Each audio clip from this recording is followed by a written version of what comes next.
gentleman yields back. Chair recognizes the gentlelady from Washington for 3 minutes, Ms. Jayapal.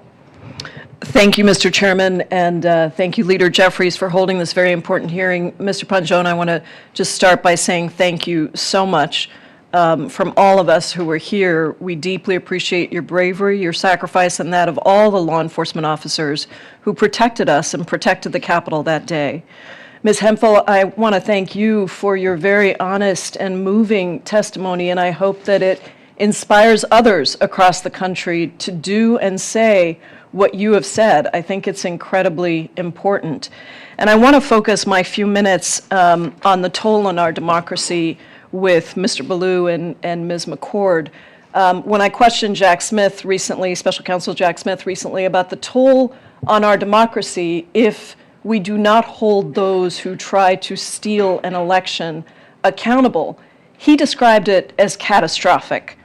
Mr. Ballou, can you talk about the effects of these pardons, not only on January 6th defendants' actions going forward, but on Trump supporters more generally?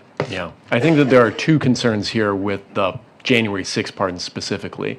You know, with the mass pardons of January 6th rioters, particularly the violent ones, I think the clear message here, probably the intent and certainly the effect of the pardons, was to empower a group of people who were loyal to the president, willing to enact violence in his name, but quite literally beyond the reach of the law.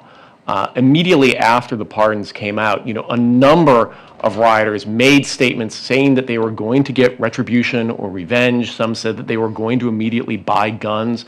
It's clear what the effect of being told that the law doesn't apply to them is having on these rioters. But I also think that the January 6th pardons fit into a broader narrative of what's going on with this administration, that if people are sufficiently loyal and willing to support the president, either in words or financially, they will be put beyond the reach of the law. You look at the extraordinary donations, for instance, to the Trump Inaugural Committee, people giving $1 million to have their SEC or CFPB investigations dropped or their criminal prosecutions dropped. I think it means that, quite literally, for a certain group of people right now in America, the law does not apply to them. Ms. McCord, I want to ask you what this does for public safety. I'm deeply concerned that the total lack of accountability here puts our country at risk of another January 6th or something much, much worse. Do you believe that we can deter future insurrections like what happened 5 years ago when the president has pardoned all of these people?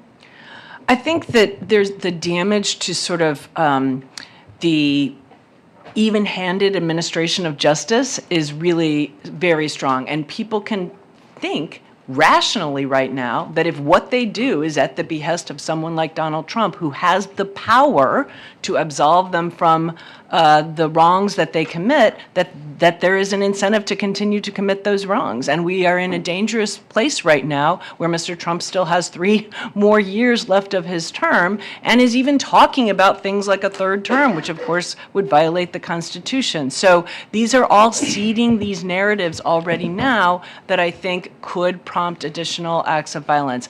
I don't think this Capitol could be attacked the way it was before because of what has happened since January 6th, but that does not mean that there can't be other, similar acts of violence elsewhere. Thank you all so much. I yield back, Mr. Chairman. Thank you.